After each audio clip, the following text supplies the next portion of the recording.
হাতপাখার chairman Mohammad Humayun Kabir পেলেন জাতীয় পর্যায়ে শ্রেষ্ঠ ইউপি চেয়ারম্যানের সম্মাননা দ্বিতীয়বারের মতো।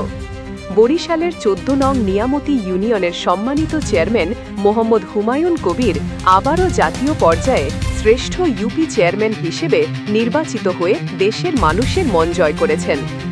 এই সাফল্য শুধু একজন নেতা হিসেবে নয়, বরং একজন সৎ, নিষ্ঠাবান এবং দিনদার হুজুরের অটুট বিশ্বাস ও কঠোর পরিশ্রমের ফলাফল।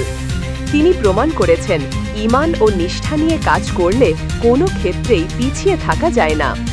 ইসলামী আন্দোলন বাংলাদেশের হাতপাখার এই আলোকবর্তিকা চেয়ারম্যান তার জনসেবার মাধ্যমে জাতীয় পর্যায়ে গৌরবময় পদক লাভ করেছেন।